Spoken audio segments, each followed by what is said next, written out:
تھوڑا سا ادھر کریں بس ٹھیک ہے یہ والا چلو پھر تھوڑا ادھر بس ٹھیک ہے صحیح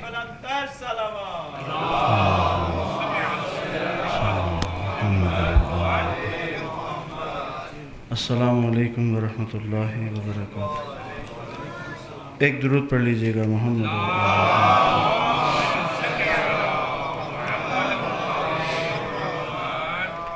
التماس ہے سورہ فاتحہ ہے ملک عباس علی خان اور ملک قاسم علی خان مرحوم، ان مرحومین اور آپ حاضر مومنین آپ کے مرحومین اور شہداء اسلام کی بلندی درجات کے لیے فاتحہ۔ بسم اللہ الرحمن الرحیم۔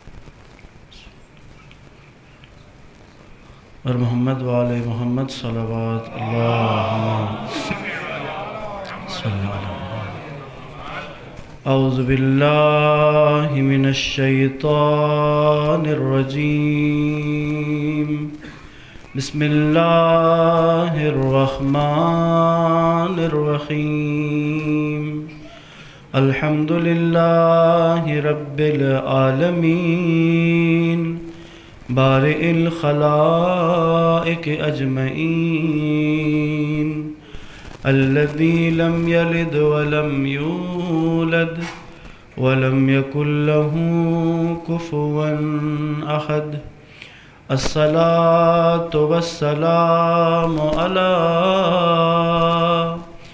اشرف الانبیاء والمرسلین حبیبنا وحبیب الہ العالمین الذی سمی فی السماء احمد وفی الارضین بأبی القاسم محمد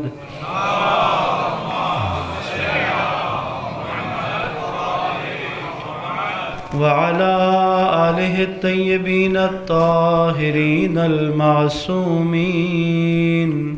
واللعنۃ الدائم علی اعدائہم اجمعین من یوم عداوتہم الی قیام یوم الدین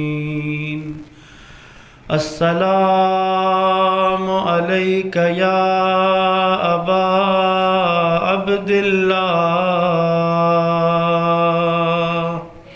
وعلى الأرواح التي حلت بفنائك عليك مني سلام الله أبدا ما بقيت وبقي الليل والنهار ولا جعله الله آخر العهد مني لزيارتكم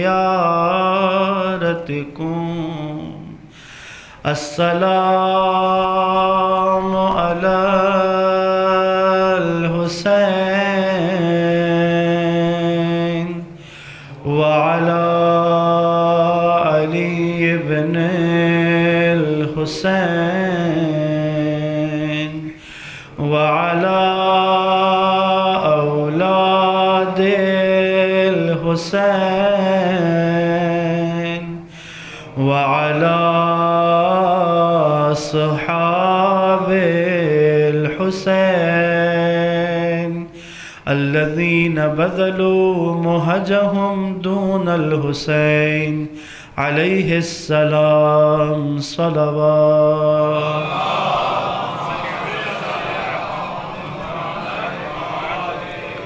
سب سے پہلے بارگاہ رب العزت میں دست بدعا ہیں پروردگار ہماری اس عبادت کو اپنی بارگاہ میں قبول فرمائے، ہمیں اس عزاداری کا بہترین سے بہترین اجر عنایت فرمائے، سید الشہداء کے عزاداروں میں محشور فرمائے، بانیان مجلس کا اہتمام کرنا، آپ سب کا تشریف لانا، ہمارا حاضر ہونا، پروردگار اس پرسے کو سیدہ کائنات کی حضور قبول فرمائے، ہمارے لیے توشہ آخرت قرار دے۔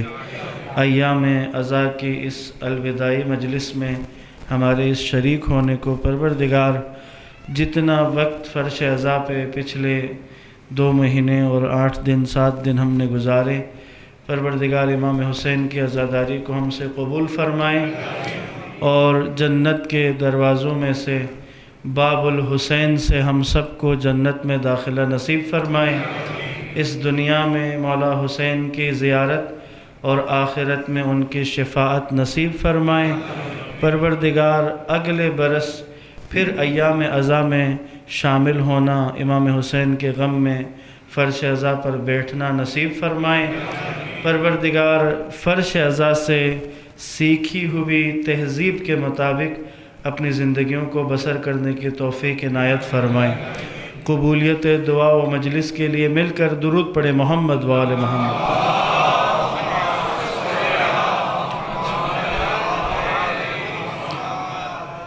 عزیزان محترم، چونکہ شب شہادت امام یازدہم امام حسن عسکری علیہ السلام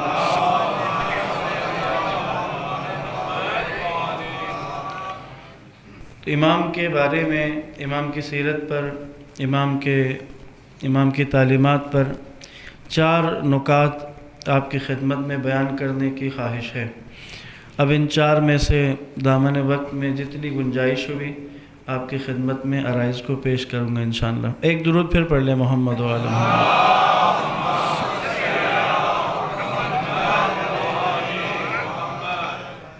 معصومین علیہ السلام کی ذوات اقدسہ کے بارے میں اس زمانے کے ظالم اور جابر حکومتوں نے اپنی پوری حکومتی مشینری اور اپنے پورے وسائل اسباب کے ذریعے سے یہ کوشش کی، یہ جتن کیے کہ امت کو، اس زمانے کے مسلمانوں کو ائمہ سے دور رکھا جائے، امام تک رسائی، ائمہ تک رابطہ، اس کے درمیان میں بہت رکاوٹیں ڈالی گئیں۔ امیر المومنین سے لے کے 11ویں امام تک مختلف مراحل ان پابندیوں اور ان کی وجہ سے پیدا ہوئے۔ بعض مواقع ایسے ملے کہ جب ائمہ کا امت کے ساتھ رابطہ کھل کر ممکن ہوا، جیسے امیر المومنین کو جب خلافت ظاہری ملی تو وہ ایک موقع تھا 4.5 سال کا کہ جس میں امت کا معصوم کے ساتھ رابطہ بن سکا، تو زبان عصمت سے دین سننے کا مرحلہ امت نے وہ 4.5 سال دیکھا ہے۔ اس کے بعد 6 مہینے امام حسن علیہ السلام کی جو خلافت و حکومت رہی، 6 مہینے وہ، اس کے بعد سے نسبتاً کربلا کے واقعے کے بعد اور بالخصوص چوتھے امام کے دور میں امکان نہیں رہا کہ امت زبان معصوم سے قریب ہو سکے۔ یہی وجہ ہے کہ آپ کو چوتھے امام کے خطبات، گفتگو، درس، احادیث کم ملیں گی، چوتھے امام کی آپ کو دعائیں ملیں گی، کیونکہ ایسا موقع نہیں آنے نہیں دیا کہ لوگ آئیں چوتھے امام کے پاس جمع ہو کر امام سے کسب فیض کریں، یہ موقع نہیں آنے دیا۔ تو پھر چوتھے امام نے اپنی تعلیمات کا، معارف کا ایک بڑا حصہ دعاؤں کی صورت میں بیان کیا ہے۔ تو صحیفہ سجادیہ معارف کا، دینی مفاہیم کا، عقائد کا، تہذیب کا ایک خزانہ ہے، ایک مجموعہ ہے۔ جتنا صحیفہ سجادیہ کے قریب ہوں گے خود دین کی تہذیب کو سمجھنے کا موقع ملتا ہے۔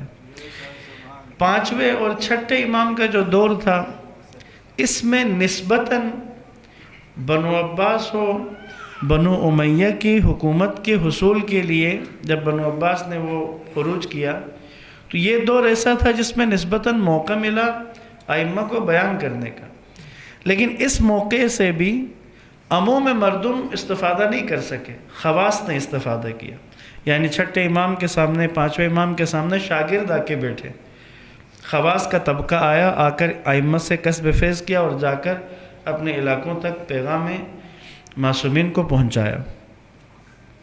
ساتویں امام کا دور بھی اسی طرح کی مشکلات کے ساتھ گزرا ہے. جیسے قید و بند، ساتویں امام کی زندگی کا ایک حصہ قید و بند پر مشتمل تھا.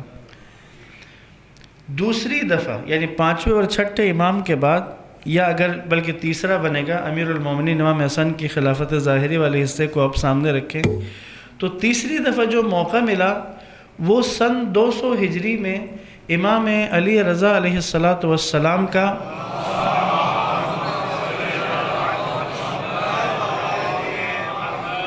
امام کی زندگی کے وہ آخری 3 سال، جب آپ کو مامون نے اپنی ایک سازش کے تحت، اپنے ایک منصوبے کے تحت امام کو مدینے سے خراسان بلا لیا. خراسان پہنچنے کے بعد ایسے حالات و واقعات پیش آئے کہ مجبوراً امام کو اس کی ولایت عہدی کو قبول کرنا پڑا.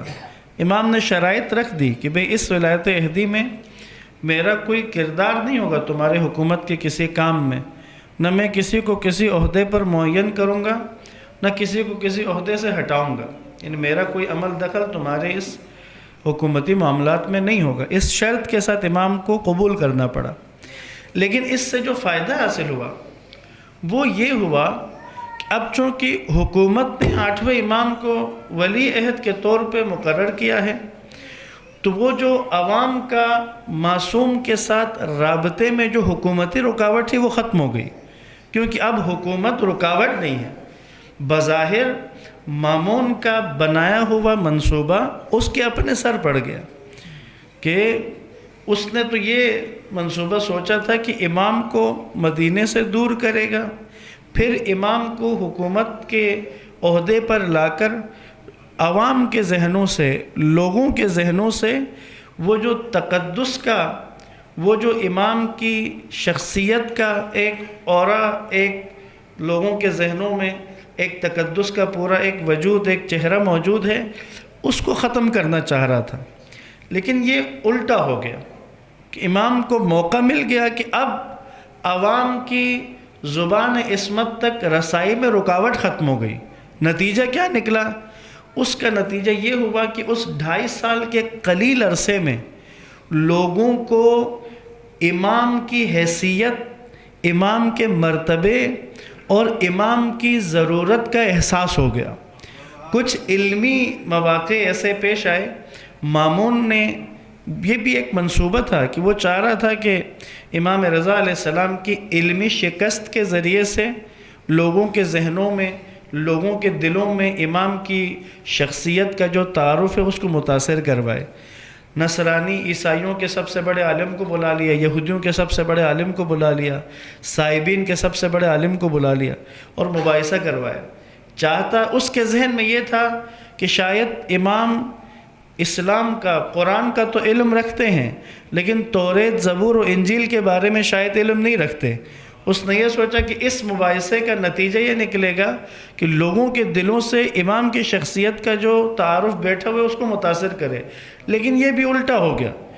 اتنا الٹا ہوا کہ عیسائی جو عالم تھا، یعنی اس عرب کا سب سے بڑا عیسائی عالم بلایا ہے، اس عیسائی عالم نے 8ویں امام کے بارے میں یہ کہا اور ہزاروں لوگوں کی موجودگی میں کہا. اس نے کہا میں انجیل کا حافظ ہوں، مجھے پوری انجیل زبانی یاد ہے، لیکن امام رضا کو انجیل ایسے آتی ہے جیسے انجیل انہی پر نازل ہوئی ہو. یعنی اسے لگا، اس نے کہا میں نے تو پڑھ کے یاد کیا ہے لیکن جس طرح ان کو یاد ہے تو وہ تو ایسا لگ رہا ہے جیسے نازل ہی ان پہ ہوئی ہو، جیسے انجیل ان کو اللہ نے سکھائی ہو.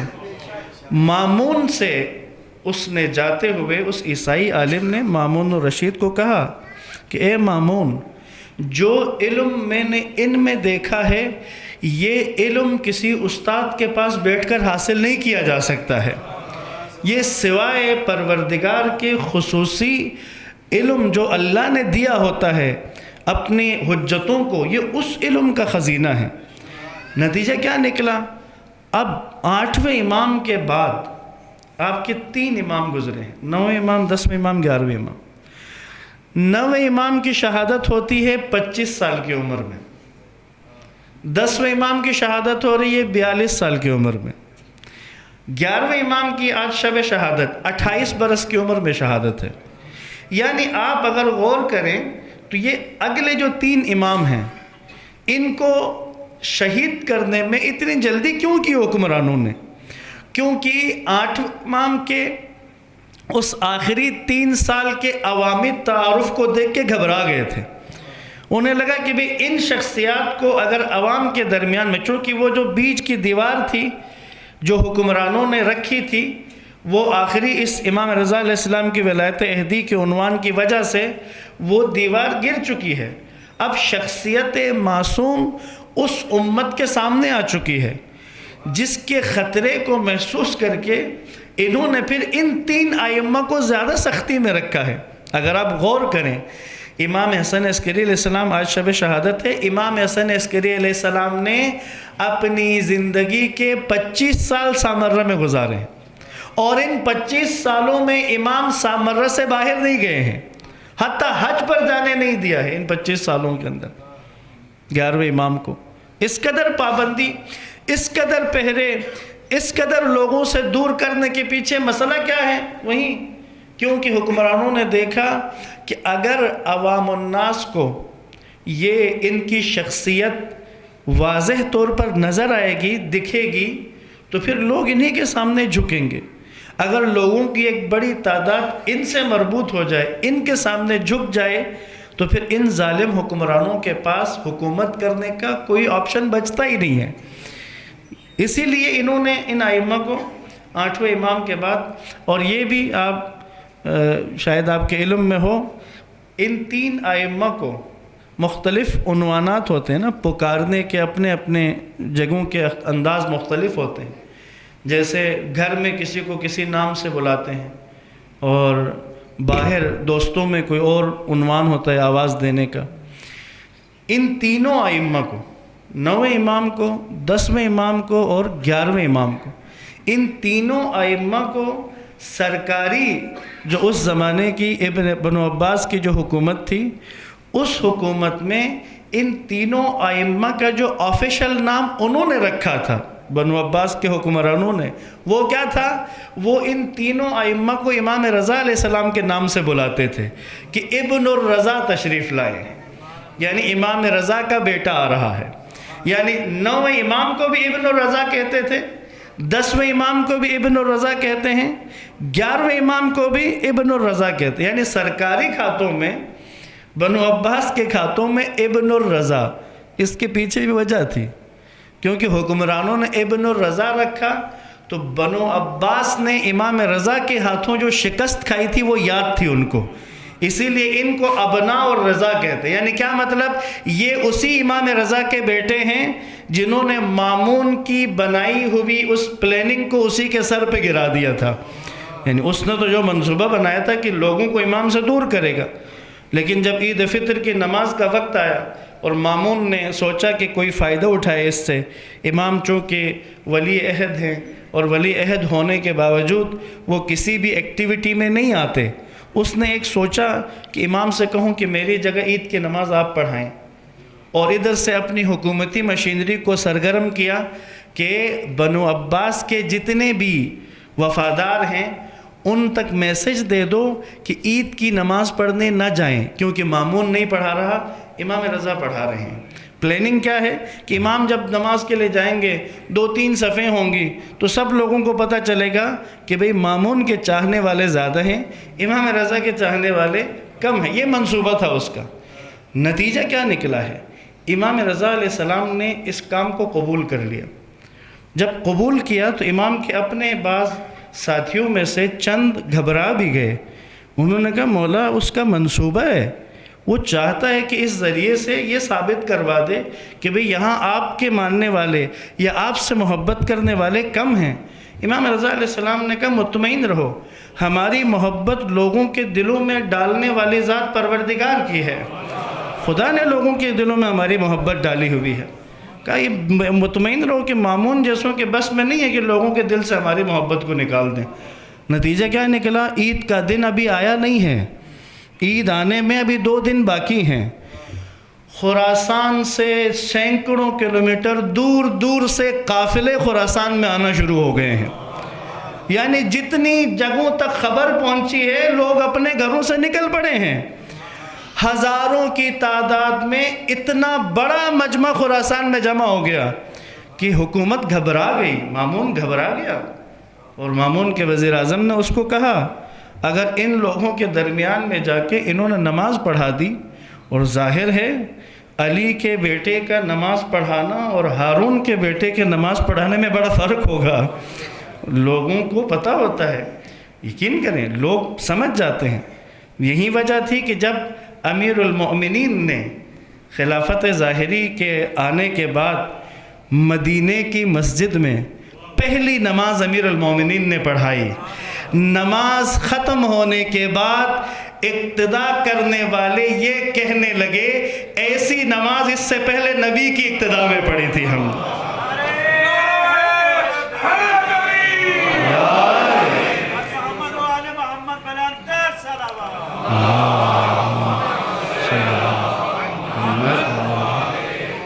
ہزاروں لوگ خراسان میں جمع ہو رہے ہیں اور قافلوں کے قافلے آ رہے ہیں مزید۔ وزیر اعظم نے جا کے مامون سے کہا اگر انہوں نے نماز پڑھائی تو لوگوں کو لذت نماز کا بھی پتہ چلے گا اور تمہارے لیے ایک اور مشکل کھڑی ہو جائے گی، لہٰذا کسی بھی طرح سے کوشش کرو اور امام کو نماز پڑھانے مت دو۔ اس نے آخری عید والے دن جب امام عیدگاہ کے قریب پہنچ چکے تھے وہاں اس نے جا کے امام کو نماز پڑھانے سے روک دیا۔ تو عزیزان محترم، یہ جو منصوبہ مامون اور اس کی حکومتی مشینری پلان کر کے 8ویں امام کو مدینے سے خراسان لائے تھے، اس پورے منصوبے کو امام نے 2.5 سال کی قلیل مدت کے اندر ایسا الٹا کے رکھ دیا تھا کہ بنو عباس کی حکومت کے جڑوں کو ہلا دیا تھا امام نے۔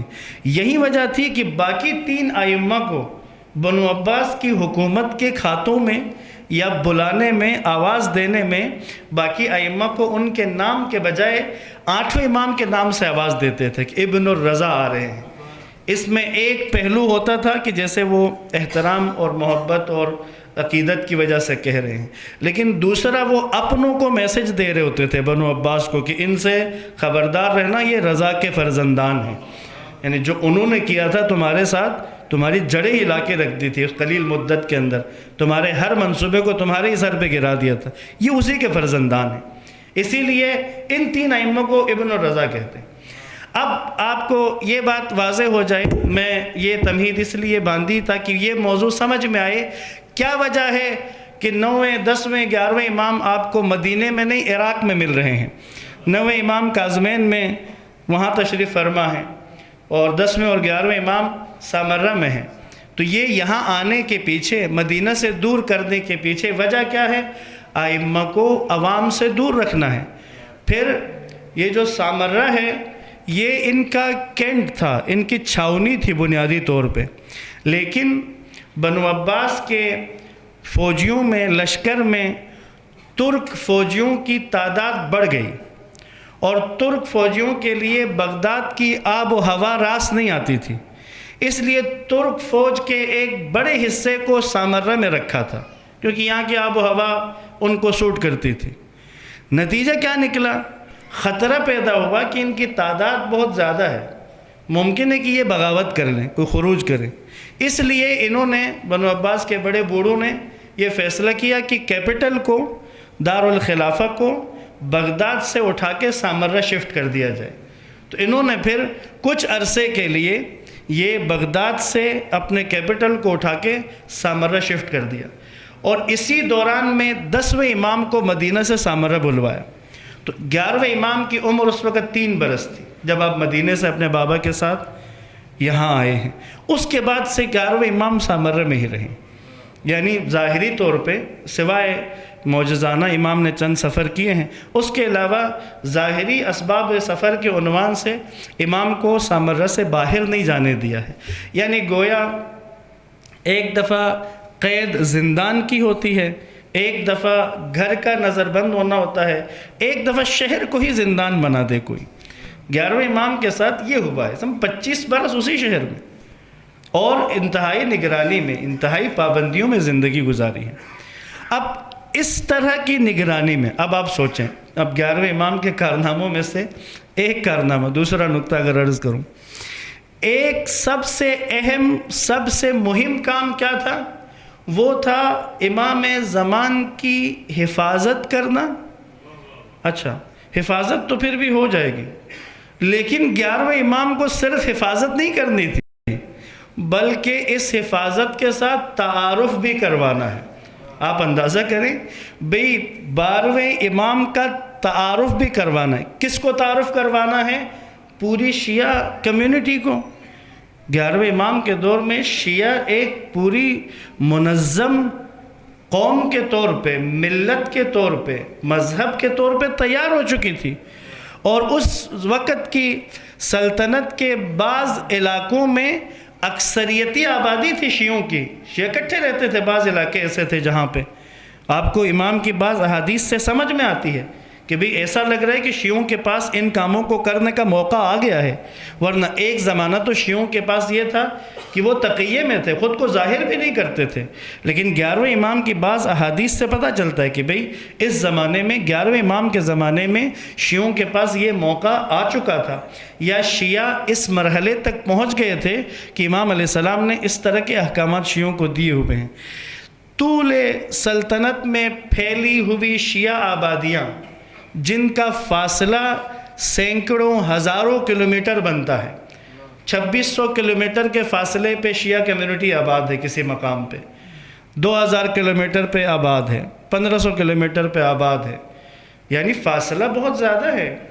آج کی طرح میسج پہنچانے کے تیز ترین ذرائع بھی نہیں تھے، ایک پیغام کو ایک جگہ سے دوسری جگہ پہنچانے میں مہینوں کا وقت لگتا ہے، ہفتے لگ جاتے ہیں، کم سے کم دن لگتے ہیں۔ امام نے اپنے غلام کو مدائن بھجوایا کہ مدائن پیغام کوئی پہنچانے ہیں، اس کے بعد مدائن سے واپس آنا ہے۔ مدائن آج اگر آپ سامرا سے گاڑی میں بیٹھیں آپ 3 گھنٹے میں مدائن پہنچ جائیں گے، جبکہ اس وقت امام نے جب غلام کو مدائن بھیجا تو اس کے جانے اور آنے میں 15 دن لگے ہیں، اور ان 15 دنوں میں 11ویں امام کی شہادت ہو چکی تھی۔ جب امام نے اس کو بھیجا تو امام نے اس کو کہا تھا کہ تم جا رہے ہو، لیکن جب تم واپس آؤ گے تو مجھے نہیں پاؤ گے، میری جگہ تمہارا امام ہوگا، 12واں امام ہوگا۔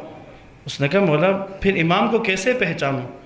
کہا مطمئن رہو، جب تم واپس آؤ گے تو تمہارا امام تمہارے کہنے سے پہلے تم سے ان لوگوں کے خط مانگیں گے کہ جن کے خط تم مدائن سے لے کے آ رہے ہوگے، ان خطوں میں لوگوں کے نام ہوں گے، اور تمہارا امام تمہیں ایک ایک نام لے کے بتائے گا کہ اس کا خط بھی مجھے دو، اس کا خط بھی مجھے دو۔ 15 دن کا وقت مدائن، جہاں آج 3 گھنٹے گاڑی میں آپ کے لگتے ہیں۔ آپ اسی سے اندازہ لگائیں، اس طرح کی پھیلی ہوئی اس کمیونٹی کو 12ویں امام کا تعارف کروانا ہے، اور دشمن بنو عباس جو مسلسل نگرانی کر رہے ہیں کہ بھئی اگلے امام کو تو زندہ ہی نہیں رکھنا ہے، اگلے امام کو تو دنیا میں نہیں آنے دینا، ان کی تو کوشش یہ تھی، اس دشمن سے حفاظت کرنی ہے اور شیعوں کو تعارف کروانا ہے۔ یہ امام حسن عسکری کے کاموں میں سے ایک کام ہے، یعنی شیعوں کو امام نے، اب آپ اندازہ کریں 12ویں امام کا تعارف کروانا زیادہ مشکل کام تھا، کیونکہ شیعوں کو تعارف کے ساتھ یہ سمجھانا تھا کہ اس کے بعد تمہارا امام پردے غیبت میں ہوگا، تم امام کو دیکھ نہیں سکو گے۔ دیکھنا نہیں ہے، ماننا ہے، یہ بات سمجھانا کس قدر مشکل کام ہے، وہ بھی اس دور میں کہ جہاں میسج مدائن تک پہنچانے میں 15 دن لگتے ہوں۔ ایسے معاشرے کے اندر 12ویں امام کا تعارف 11ویں امام نے اس طرح سے کروا دیا تھا کہ چھٹے امام کی شہادت ہوتی ہے۔ چوتھے امام سے شروع کرتے ہیں۔ چوتھے امام کی شہادت ہوتی ہے، شیعوں میں زیدیہ فرقہ وجود میں آتا ہے۔ چھٹے امام کی شہادت ہوتی ہے، اسماعیلیہ فرقہ وجود میں آتا ہے۔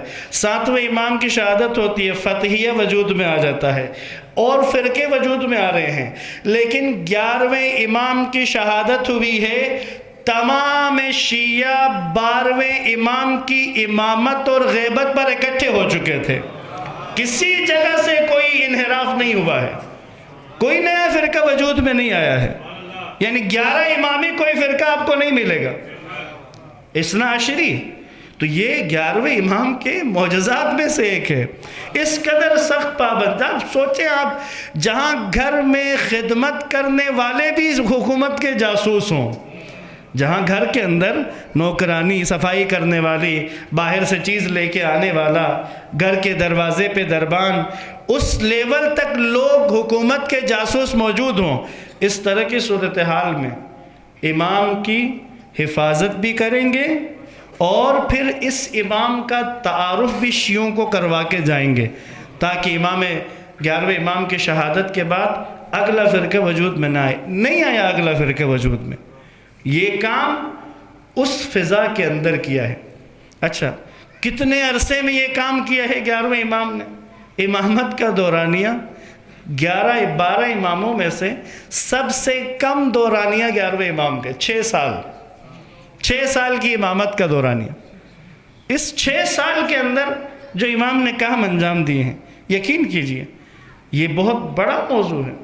آج اگر اثنا عشری شیعہ دنیا میں سانس لے رہے ہیں، وجود رکھتے ہیں، قوت میں ہیں، طاقت میں ہیں، تو اس اثنا عشری شیعہ کے عقائد کی حفاظت اس 6 سال کے امام کے اس دور امامت کے اندر مضبوط کیے گئے ہیں، آمادہ کیا گیا ہے. اور اتنی طویل غیبت پر عقیدہ مضبوط ہے.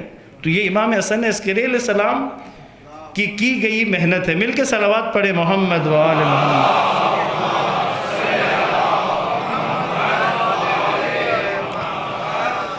اب جو میں نے عرض کیا، امام کی بعض احادیث میں سے بات سمجھ میں آتی ہے کہ اس کا مطلب ہے شیعہ پاور میں آ چکے ہیں، یا کم سے کم ایسے علاقے وجود میں آ چکے ہیں جہاں شیعہ اپنی شیعی شخصیت، اپنے تشخص کے ساتھ، اپنے اس مذہبی تشخص کے ساتھ، اپنے مکتب کی حیثیت کے ساتھ زندگی گزار رہے ہیں. ایسے علاقے وجود میں تھے. جیسے قم آپ کا مرکز تھا شیعوں کا، اسی طرح خراسان مرکز بن چکا ہے، نیشاپور آپ کے پاس تھا. اسی طرح آپ یہ آذربائیجان کی طرف جائیں، وہاں شیعوں کا مرکز وجود میں آ چکا ہے. عراق کے اندر کتنے علاقے ایسے تھے جہاں شیعہ اکٹھے رہتے تھے، شیعہ پاکٹس بن چکی ہیں. اب امام کی اس حدیث سے آپ کو پتہ چلے گا، مشہور و معروف حدیث ہے، آپ سب نے سنی ہوئی ہے. 11ویں امام نے فرمایا مومن کی 5 نشانیاں ہیں. مومن کی 5 نشانیاں. پہلی نشانی، انگوٹھی دائیں ہاتھ میں پہنتا ہے. یعنی انگوٹھی کو دائیں ہاتھ میں پہننے کو امام نے ایمان کی نشانی قرار دیا ہے. ارے کوئی بائیں ہاتھ میں پہن لے تو کیا وہ مومن نہیں ہے؟ یا بائیں ہاتھ میں پہننے سے ایمان کمزور ہو جاتا ہے؟ دائیں ہاتھ میں پہننے کا مسئلہ کیا ہے؟ اصل بات یہ ہے، دائیں ہاتھ میں پہننا ایک تو اللہ کے نبی کی سنت ہے، آپ انگوٹھی دائیں ہاتھ میں پہنتے تھے. لیکن 11ویں امام نے ایمان کی نشانی کیوں کہا؟ کیونکہ جنگ صفین جہاں پہ ختم ہوئی تھی، حکمین پہ قرآن نے عزم پہ بلند کیا اور حکمین کے اوپر آئے. ایک حکم مولا علی کی طرف سے ہونا چاہیے، ایک حکم شام والے کی طرف سے، اور بیٹھے آپس میں اور کوئی قرآن کے اوپر فیصلہ کرے. اب مولا علی کی طرف سے مولا علی چاہتے تھے کہ مالک اشتر کو یا عبداللہ ابن عباس کو بھیجا جائے، لیکن خوارج نے بیچ میں بدمزگی کروائی اور ابو موسیٰ اشعری کو بھیج دیا. اور ادھر سے آیا امر آس آیا. اب ان دونوں نے تنہائی میں آپس میں بیٹھ کے کچھ بات کی، طے کیا. جب آئے ممبر کے پاس تو اب امر آس عیار ہے، اس نے ابو موسیٰ اشعری سے کہا کہ پہلے آپ ممبر پہ تشریف لے جائیں اور آپ خطبہ دیں. تو وہاں مالک اشتر نے کہا ابو موسیٰ اشعری کو کہ خبردار اس کو یہ کرنے مت دو، پہلے یہ جا کر بات کریں تاکہ جو آپس میں طے کر چکے ہو بعد میں مکر نہ جائے. لیکن ابو موسیٰ اشعری دھوکے میں آ گئے. انہوں نے اوپر جا کے آپس میں جو چیزیں طے تھی، دائیں ہاتھ میں انگوٹھی تھی ابو موسیٰ اشعری کے، اس نے اوپر جا کے کہا جس طرح میں یہ اپنی انگوٹھی اتار رہا ہوں اسی طرح میں علی کو خلافت سے معزول کرتا ہوں. یہ ابو موسیٰ اشعری نے کہا. اس کے بعد امر آس اوپر گیا، اس نے بھی کہا جس طرح ابو موسیٰ نے یہ اپنی انگوٹھی اتاری ہے علی کو خلافت سے معزول کرتا، میں بھی اتارتا ہوں، میں بھی معزول کرتا ہوں. اس نے پھر یہ انگوٹھی لے جا کے اپنے بائیں ہاتھ میں ڈال کے کہا جس طرح میں یہاں ڈال رہا ہوں اس طرح معاویہ کو معین کرتا ہوں خلافت کے لیے۔ یہاں سے یہ بات شہرت پا گئی، اور کیا نتیجہ نکلا کہ بھئی دائیں ہاتھ میں جو انگوٹھی پہنتے ہیں وہ علی کو خلیفہ مانتے ہیں، اور بائیں ہاتھ میں جو پہنتے ہیں وہ اس کو مانتے ہیں۔ بعد میں نشانی بن گئی تھی۔ اگر حجاج بن یوسف نے کوفہ میں بہت سارے شیعوں کو دائیں ہاتھ کی انگوٹھی کی وجہ سے پکڑ کے لے گیا تھا کہ یہ دائیں ہاتھ میں انگوٹھی پہنتا ہے، علی کا ماننے والا ہے، کیونکہ اس دور میں دائیں ہاتھ کی انگوٹھی علی کو ماننے کی، علی پر ایمان کی نشانی بن چکی تھی۔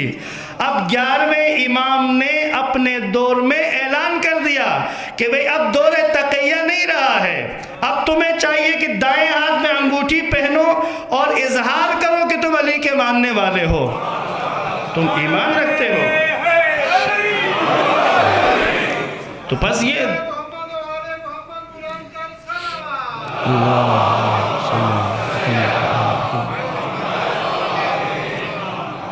دائیں ہاتھ میں انگوٹھی، اسی لیے اب تاکید ہے اگر کسی کے دائیں ہاتھ میں کوئی مشکل نہ ہو تو حتماً بائیں ہاتھ میں انگوٹھی نہیں پہننی آپ نے، اسی طرح دائیں ہاتھ میں۔ اچھا ذکر آ چکا ہے تو سن لے ساتھ، جس طرح دائیں ہاتھ میں انگوٹھی پہننی ہے، سونا بھی دائیں کروٹ پہ ہے، بائیں کروٹ پہ سونا نہیں ہے۔ یہ بھی 11ویں امام کی حدیث میں ہے۔ 11ویں امام نے سونے کی کیفیت بتائی ہے کہ جب بھی سونا ہے، امام نے کہا انبیاء کا سونے کا انداز کیا تھا؟ سٹریٹ، سیدھے ہو کے، سیدھے سوتے تھے انبیاء۔ پھر آپ نے کہا مومن کی نیند دائیں کروٹ پہ ہے۔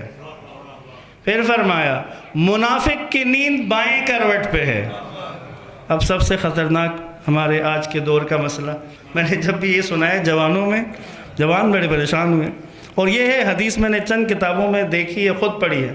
امام نے فرمایا اور دشمن خدا الٹا سوتا ہے، الٹا جو سوئے دشمن خدا۔ اب یہ موضوع کتنا اہم ہے، جب امام کی اس حدیث کا ایک صحابی کو پتہ چلا، اس نے آ کے مولا سے کہا مولا، مگر میں اپنے الفاظ میں کہوں، مولا میری تو عادت ہی نہیں ہے دائیں طرف سونے کی، مجھ سے سویا ہی نہیں جاتا، سانس بند ہو جاتا ہے میرا۔ اب اس کے مجھے بھی ایسا لگا روایت کے اس حصے سے کہ شاید مولا اس کو کوئی ایکسکیوز دے دیں گے، اتنی امپورٹنٹ نہیں ہوگی بات۔ امام علیہ السلام نے کہا میرے پاس آؤ۔ وہ امام کے قریب گیا، امام نے اپنے دائیں ہاتھ کو اس کے بدن کے دائیں طرف رکھا، اپنے ہاتھ کو اس کے دائیں طرف رکھ کے دبا دیا، کہا اب مشکل نہیں ہوگی، جاؤ دائیں ہاتھ کی طرف سونا جاؤ۔ تو یہ بہت اہم ہے موضوع، لہٰذا اپنی سونے کی جو ہے آپ کی صورتحال، سونے کے وقت جسم کی کیفیت کو بہتر کریں، یا دائیں یا سیدھے، ان دو کے علاوہ بدن کو عادت مت کروائیں۔ الٹا سوئے گا بالکل مناسب نہیں ہے، امام نے کوئی گنجائش نہیں دی ہے۔ یا ایک جگہ پہ دشمن خدا لکھا تھا، ایک جگہ اس سے ذرا ہلکا لفظ تھا، وہ بھی کہہ دوں، شیطان کہا تھا جو الٹا سوتا۔ مل کے صلوات پڑھے محمد وعلیہ۔ اب امام کہہ رہے ہیں دائیں ہاتھ میں انگوٹھی پہنے گا، مومن کی نشانی ہے، دائیں ہاتھ میں انگوٹھی پہنے گا، بسم اللہ بالجہر پڑھے گا، بسم اللہ بالجہر پڑھے گا، نماز میں جب بسم اللہ پڑھے گا، بسم اللہ الرحمن الرحیم، یہ مومن کی نشانی ہے۔ اب یہ حدیث بھی یہ نقطہ بھی سمجھا رہا ہے۔ اب شیعہ اس قدر پاور میں ہیں کہ یہ کھڑے ہو کے کہیں پہ بھی نماز پڑھیں تو بسم اللہ بالجہر پڑھ سکتے ہیں، اسی لیے امام نے کہا ہے۔ تیسری نشانی 51 رکعت نماز پڑھے گا۔ 51 رکعت کیسے؟ 17 رکعت واجب ہے اور اس کے علاوہ 34 رکعت، جس میں سے 11 رکعت نماز شب، 23 رکعت نافلہ یوم ہے، صبح کی 2 رکعت فجر کی نفل نماز ہے۔ اس 2 رکعت کے بارے میں اب بات سے بات نکل رہی ہے لیکن اہم ہے۔ فجر کی 2 رکعت نفل کے بارے میں اللہ کے نبی کی حدیث ہے، آپ نے فرمایا فجر کی 2 رکعت نماز کو اگر ایک ترازو کے ایک پلڑے میں رکھ دو اور اس پوری زمین میں جہاں جہاں سورج کی روشنی پڑتی ہے اس کی قیمت کو دوسرے پلڑے میں رکھ دو تو اس 2 رکعت کا وزن زیادہ ہے، یہ زیادہ وزنی ہے، یہ زیادہ قیمتی ہے۔ تو فجر کی 2 رکعت نفل ہے، ظہر عصر میں 8 8 16 رکعت ہے، مغرب کی 4 رکعت ہے، اور عشاء کی 1 رکعت ہے جو اللہ کے نبی کی سنت کے طور پہ بیٹھ کے 2 رکعت پڑھی جاتی ہے. تو یہ 23 رکعت نافلہ یوم، 11 رکعت نماز تہجد اور 17 رکعت آپ کی واجب نماز، یہ کل ملا کے 51 رکعت مومن کی نشانی. چوتھی نشانی خاک پر سجدہ کرنا، خاک پر مٹی پہ سجدہ کرنا نشانی ہے. اور خاک بھی اگر خاک شفا ہو تو یہ سب سے بڑھ کر ہے. کس قدر اہم ہے خاک شفا پہ سجدہ کرنا. اب ہم سب کی محبوب ترین شخصیت رہبر معظم آیت اللہ سید علی خامنہئی شہید، ان کی ویڈیوز دیکھیں آپ. ان کے محافظوں میں سے ایک نے ابھی کچھ دن پہلے ایک انٹرویو میں بتایا کہ آپ نے دیکھا ہوگا کہ رہبر معظم سجدگاہ کو جب آپ نماز پڑھتے، نماز جب ختم ہوتی اپنے ہاتھ کو سجدگاہ پہ پھیرتے اور اپنے چہرے پر، امامے پر اور اپنے وجود پہ پھیرتے تھے. یہ ایک انسیت ہے، یہ ایک قربت کا اظہار ہے حسین ابن علی کے ساتھ. یعنی مولا حسین کے نام سے، مولا حسین سے مربوط ہے، منسوب ہے، اہمیت رکھتی ہے. لہٰذا ایمان والوں کی نشانی، مومن کی نشانیوں میں سے ایک خاک پہ سجدہ کرنا. اب چونکہ خاک پہ سجدہ کرنا تو نسبتاً ہم تربت ہی کہیں کہ بھئی کربلا کی خاک اولویت رکھتی ہے کہ اس خاک پہ سجدہ کیا جائے، بس خاک پہ سجدہ کرنا. 5ویں نشانی اربعین کی زیارت کرنا، اربعین کے دن مولا حسین کی زیارت پہ جانا ایمان والے کی نشانی ہے. اچھا، سال بھر میں کبھی بھی امام حسین کی زیارت کو جا سکتے ہیں، کوئی مسئلہ نہیں ہے، ہر بندہ جا سکتا ہے، ضرور جائے. سال بھر میں امام حسین کی زیارت کرنی چاہیے، بار بار کرنی چاہیے جن کے پاس گنجائش ہے. لیکن 11ویں امام نے اربعین کی زیارت کو ایمان کی نشانی قرار دیا ہے. کیوں؟ کیونکہ اربعین وہ دن ہوگا جب پوری دنیا کے شیعہ اکٹھے ہو جائیں گے اور ان شیعوں کے اکٹھا ہونے سے پوری دنیا کو اہل بیت کے مکتب کا کلچر نظر آ جائے گا. ایک دفعہ دکھے گا لوگوں کو کہ اہل بیت کا مکتب کیا ہے. اب اندازہ کریں گے 260 ہجری کے زمانے میں 11ویں امام نے یہ حکم دیا تھا اربعین کی زیارت. آج 1200 سال گزرنے کے بعد آپ سب اور دنیا کی ہر آنکھ نے دیکھا کہ بھئی کیوں 11ویں امام نے زیارت اربعین کو ایمان کی نشانی قرار دیا. کیونکہ اس اربعین نے اہل بیت کے مکتب کی تہذیب کی ترجمانی کرنا شروع کی ہے. یاد رکھیں، نجف سے کربلا کے اس رستے میں جو منظر آپ کو نظر آتا ہے، جہاں میزبان مہمان کے قدموں میں گرتا ہے کھانا کھلانے کے لیے. کسی نے وہ مشہور جملہ کہا نا، پوری دنیا میں کھانے کے لیے لوگ دوسرے کے پاؤں پہ گرتے ہیں، یہاں کھلانے کے لیے دوسرے کے پاؤں پہ گرا کرتے ہیں. یہ جو منظر آپ کو وہاں نظر آ رہا ہے، میں پوری ذمہ داری کے ساتھ کہہ رہا ہوں، یہ جو 80 کلومیٹر پہ آپ کو مناظر نظر آ رہے ہیں، یہ نہیں عراقی کلچر ہے، نہیں ایرانی کلچر ہے، نہیں پاکستانی کلچر ہے. آپ ان میں سے کسی بھی ملک میں جا کے دیکھیں، آپ عراق میں اربعین کے علاوہ جا کر دیکھیں، یہ کلچر نظر نہیں آئے گا. ایران میں یہ کلچر نظر نہیں آئے گا. یہاں کیوں نظر آتا ہے؟ کیونکہ یہ کلچر کسی ملک کا نہیں ہے، یہ اہل بیت کا کلچر ہے، یہ تہذیب اہل بیت ہے. یہ اہل بیت ہے کہ جو بھوکوں کو کھانا کھلانے کے لیے اپنی روٹیاں دے دیا کرتے تھے. یہاں بھی آپ کو نظر آئے گا موقف والے خود بھوکے رہ کر ظاہر کو کھلانا چاہتے ہیں. یہ تہذیب اہل بیت ہے. تو پس اربعین کی زیارت ایمان کی نشانی. کیوں؟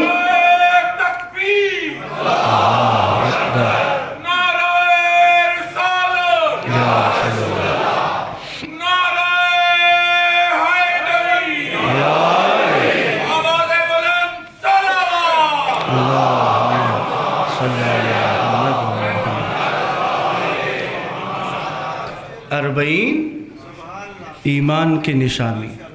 دنیا میں اذان محترم نہیں ہوتا جو وہاں ہو رہا ہے، کہیں بھی نہیں ہو سکتا. 80 کلومیٹر کا فاصلہ ہے. آپ اندازہ کریں، 2 جملے اور سن لیں. نجف کے اندر، شہر نجف میں مختلف لیول کے ہوٹل ہیں. 5 سٹار بھی ہے، 4 سٹار بھی ہے، 3 سٹار بھی ہے، عام ہوٹل بھی ہے. اور نجف میں جو 5 اسٹار ہوٹل میں ٹھہر سکتا ہے وہ وہاں ٹھہرتا ہے، 4 اسٹار والا وہاں سے ہٹتا ہے، 3 والا وہاں، عام ہوٹل والا اس میں. یعنی نجف میں بھی آپ کو مختلف طبقات نظر آئیں گے ہوٹل میں، رہائش کے اعتبار سے، کھانے کے اعتبار سے بھی نظر آئیں گے. کربلا شہر کے اندر بھی اسی طرح الگ الگ جگہ ہیں، الگ الگ لوگوں کے کھانے اور غذا کا مختلف انداز ہے. لیکن جو ہی نجف سے پیدل چلنے کے لیے باہر نکل جائیں اور مشی کے رستے پر آ جائیں، اب کوئی طبقہ باقی نہیں رہتا ہے. نہیں پتہ چلتا کہ ان میں 5 اسٹار والا کون ہے اور 3 اسٹار والا کون ہے. نہیں پتہ چلتا ان میں سے امیر کون ہے اور غریب کون ہے. یعنی اس 80 کلومیٹر میں دنیا میں رائج طبقاتی نظام کا خاتمہ ہو جاتا ہے. سب ایک ہو جاتے ہیں، ایک پہچان، ایک شناخت، اور وہ شناخت ہے کہ یہ زائر امام حسین ہے. ایک شناخت، اور سارے طبقات ختم ہو گئے. سونے کی جگہ ایک ہے، کسی کے لیے کوئی الگ جگہ نہیں ہے. ایک جگہ پہ سو رہے ہیں، ایک ہی طرح کا کھانا کھا رہے ہیں، کوئی اسپیشل ٹریٹمنٹ نہیں ہے، سب برابر ہو گئے. یہ معجزہ ہے آج کے دور کا، یقین نہیں کرتا کوئی. بس وہ سب سے خوبصورت ترین جملہ جو اس 80 کلومیٹر کے بارے میں کہا آغا علی رضا پناہیان نے، انہوں نے فرمایا پہلے جب لوگ ہم سے پوچھتے تھے کہ آپ کے امام زمانہ کے آنے کے بعد دنیا کیسی ہو جائے گی، تو ہم ان کو کتابوں سے جملے بتاتے تھے. دنیا ایسی ہوگی کہ امن و امان ہوگا، اگر کوئی خاتون اکیلی بھی کہیں جانا چاہے تو اس کے لیے کوئی خطرہ نہیں ہوگا، جہاں کوئی بھوکا نہیں رہے گا، جہاں لوگ کھانا بیچیں گے نہیں بلکہ لوگ چاہیں گے کہ ان کے پکائے کھانے کو کوئی دوسرا کھا لے.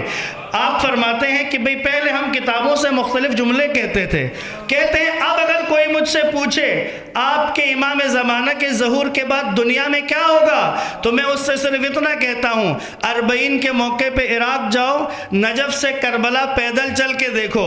اس 80 کلومیٹر میں جو تمہیں ماحول نظر آئے گا، میرے امام کے آنے کے بعد پوری دنیا اس طرح کی ہو چکی ہوگی. پوری دنیا اس طرح کی.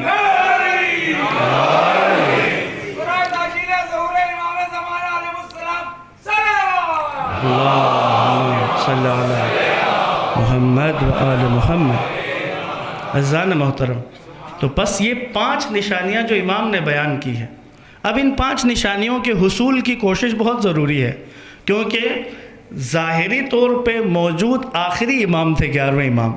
12ویں امام اس کے بعد پردے غیبت میں ہیں. وہ امام جو ظاہراً لوگوں کے سامنے موجود تھے، اس آخری امام نے ایمان والوں کی 5 نشانیاں بیان کی ہیں. تو آج کے اس فرش عزا سے اٹھنے سے پہلے مجھے اور آپ کو چیک کرنا ہے کہ ان 5 میں سے کون کون سی نشانی مجھ میں ہے اور کون سی نہیں ہے. جو نہیں ہے اسے پیدا کرنے کی کوشش کریں. بس یہ چونکہ الوداعی مجلس اس کو کہا گیا، تو آج کے فرش عزا سے یہ میسج لے کے جائیں. اب آپ کے لیے اگلے سال تک کا ہوم ورک جو فرش عزا سے ملا ہے وہ ان 5 نشانیوں کو پورا کرنا ہے. اب ایک کام کریں، میں اگر امید ہے یہ ہو بھی جائے گا، اگر آپ نے ان 5 میں سے 4 کو پورا کر لیا، اگر 4 کو پورا کر لیا، 5ویں چونکہ زیارت 40 ہے، اور زیارت 40 کے لیے ظاہر ہے کہ ہو سکتا ہے بہت سے لوگوں پہ زیادہ سفر نہیں ہے، کچھ ہے نہیں، کیسے جائیں گے. آپ 4 نشانیوں کو پورا کر دیں، پھر حسین ابن علی آپ کو خود بلا لیں گے اپنے پاس، پھر زیارت کا موقع خود فراہم کریں گے. امام حسن عسکری سے توسل کر لیجئے گا کہ مولا آپ نے 5 نشانیاں بتائی تھی، 4 میں نے پوری کر لی، 5ویں میرے بس میں نہیں ہے. اگر بس میں نہیں ہے تو پھر مطمئن رہو، وہ دلوں کا حال جانتے ہیں. ابو ہاشم جعفری کہتا ہے میں نے امام سے دل میں امام سے توسل کیا یا التجا کی، زندان میں تھے، جیل میں تھے، کہا بھئی اگر امام سے رسائی ہوتی تو میں ان سے کہتا میری آزادی کی کوئی امکان کوئی میرے لیے پیدا کروائیں. اگلے دن امام کا خط پہنچا زندان میں، کہا اے ابو ہاشم کل تم رہا ہو رہے ہو، کل نماز ظہر کے بعد تمہاری رہائی، کل نماز ظہر اپنے گھر میں پڑھو گے. اگلے دن نماز ظہر اپنے گھر میں پڑھ رہا تھا. اب اپنے گھر میں نماز ظہر پڑھتے ہوئے ابو ہاشم نے کہا جب میں نے سوچا تھا رہائی کا تو کاش ساتھ میں یہ بھی سوچ لیتا کہ امام تھوڑے سے پیسے بھی بھجوا دیتے، کیونکہ ایک عرصے سے قید میں تھا تو گھر کے حالات اچھے نہیں ہیں. یہ سوچ رہا تھا، دروازے پہ دستک ہوئی، دروازہ کھولا تو امام کا غلام 100 دینار لے کے کھڑا تھا اور ساتھ میں ایک پرچی.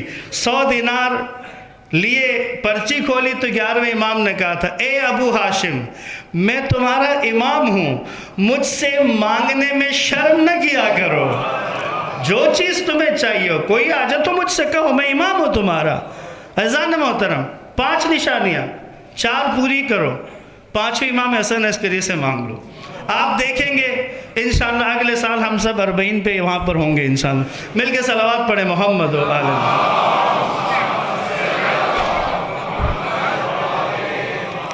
بس عزیزان محترم، 28 برس کی عین جوانی کی حالت میں، 28 برس کڑیل جوان ہوتے ہیں، مضبوط جسم کا مالک جوان، جوانی کا عروج ہے 28 سال۔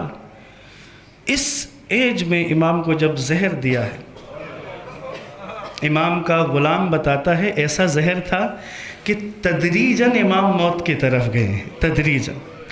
اور اثر کیا کیا ہے اس زہر نے؟ آہستہ آہستہ بدن امام کا گھلنا شروع ہوا، کمزور ہوتے چلے گئے۔ عقید نام ہے غلام کا، کہتا ہے کہ ایک جو شاندہ حکیموں نے تجویز کیا، ہم نے وہ جو شاندہ بنایا تھا اور امام کو وقتاً فوقتاً وہ پلاتے تھے۔ کہتا بس ہم برتن میں ڈال کے امام کے سامنے لے جاتا، آپ اٹھا کر اپنے دہن سے لگاتے اور پی لیتے۔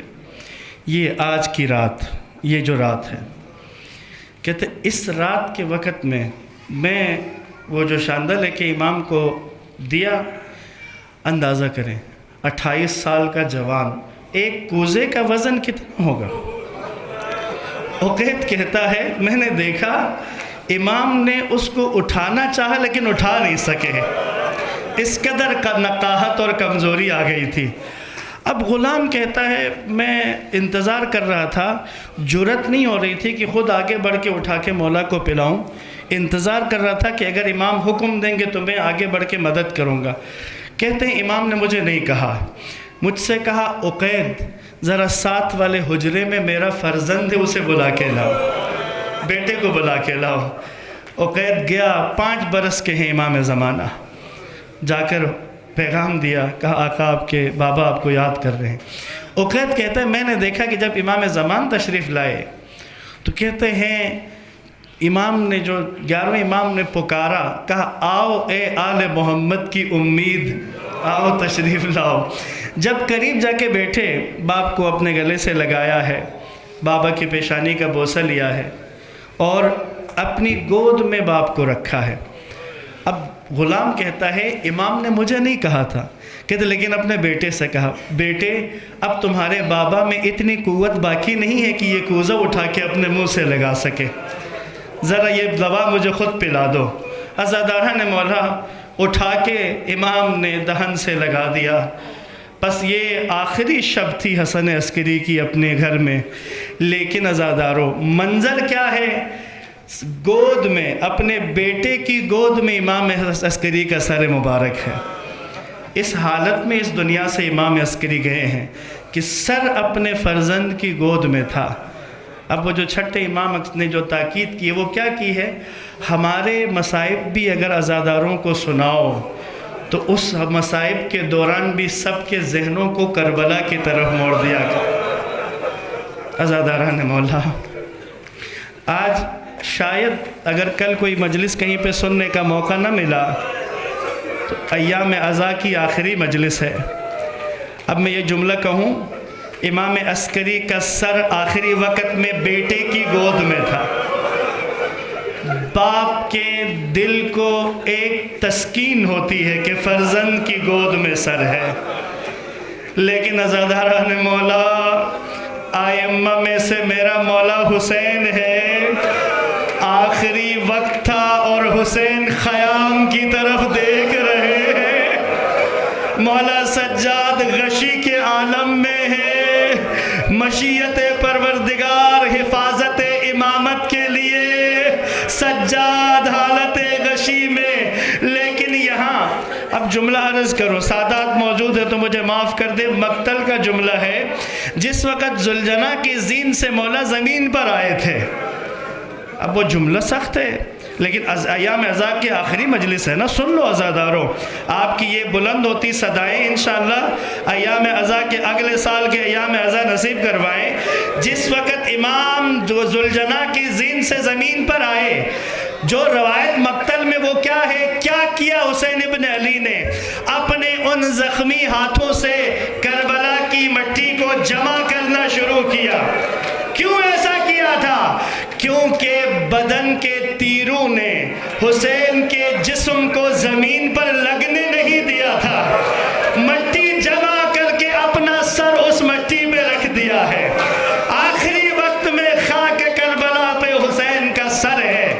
لیکن عزادارو، ایک جملہ کہوں، کیا امام حسین کو اپنے سر کو اولاد کی گود میں رکھنے کا موقع ملا یا نہیں ملا؟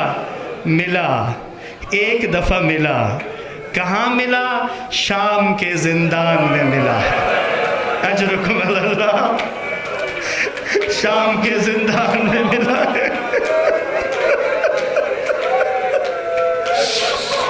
یہاں آج کی شب میں میرا امام زمان 5 برس کا میرا امام زمان ہے، 28 سال کے باپ کا سر امام کی گود میں ہے اور امام کی شہادت ہوئی ہے۔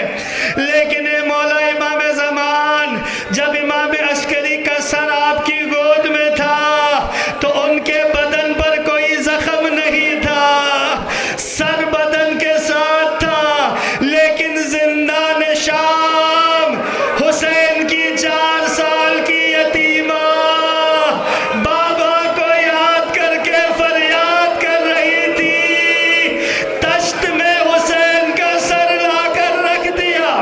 اجرکم اللہ۔ بس 2 جملے سن لو گے عزادارو۔ سکینہ نے جب تشت کو دیکھا، کپڑا رکھا ہوا ہے، تڑپ کے بھیا سجاد سے کہتی ہے، بھیا سجاد مجھے بھوک نہیں ہے، مجھے کھانا نہیں چاہیے۔ کہا سکینہ یہ وہ ہے جو تمہاری چاہت ہے۔ جب اس میں سے کپڑا ہٹایا، باپ کے کٹے سر کو تشت میں دیکھا ہے، کچھ دیر کے لیے بچی گمسم سی ہو گئی ہے، سکینہ سے کچھ بولا نہیں گیا ہے۔ کچھ دیر کے بعد باپ کا سر اٹھا کر اپنی گود میں رکھ لیا ہے۔ عرض کیا نا، اس معرکے میں، اس سفر میں ایک مرتبہ حسین کو بھی سر اولاد کی گود میں آنا نصیب ہوا، لیکن وہ یہی منظر ہے عزادارو۔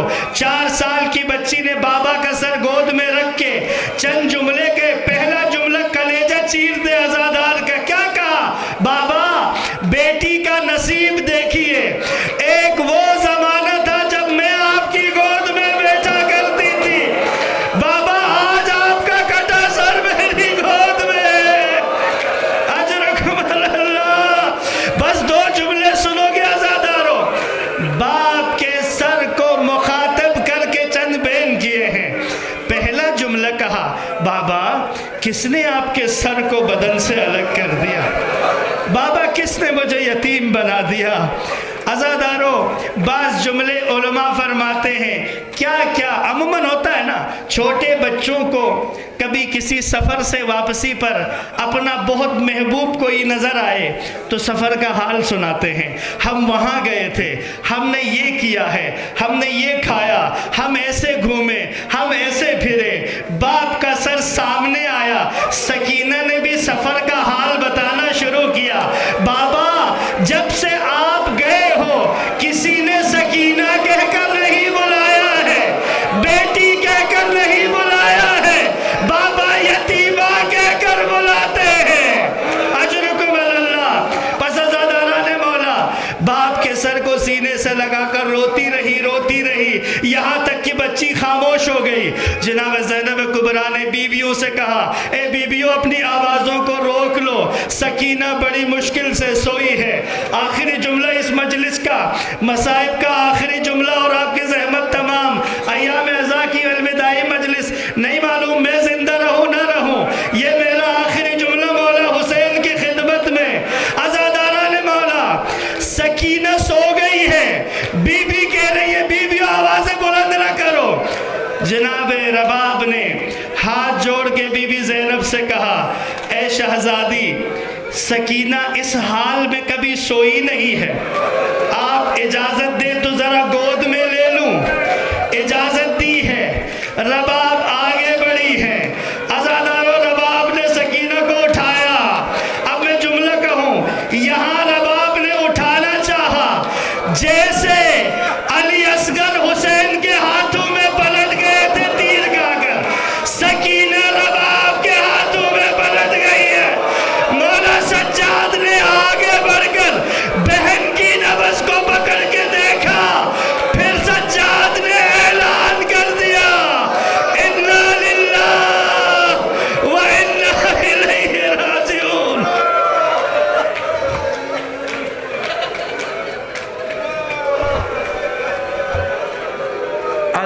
لعنت اللہ علی القوم الظالمین وسيعلم الذين ظلموا أي منقلب ينقلبون إنا لله وإنا إليه راجعون اللهم عجل لوليك الفرج والعافية والنصر واجعلنا من أنصاره وأعوانه والمستشهدين بين يديه پروردگارا تجھے واسطہ امام زمان کا، تجھے واسطہ امام زمان کی شب یتیمی کا، تجھے واسطہ 11ویں امام کا، تجھے واسطہ سید الشہداء کا، تجھے واسطہ کربلا والوں کا، جتنے مومنین مومنات اس فرش عزا پہ تشریف فرما ہے اور جتنے مومنین مومنات نے دعاؤں کے لیے کہا ہے، پر الہ سب کے لیے التجا کرتے ہیں، سب کی مشکلات کو آسان فرما، تکلیفوں کو دور فرما، پریشانیوں سے نجات عطا فرما، گناہوں کی مغفرت فرما،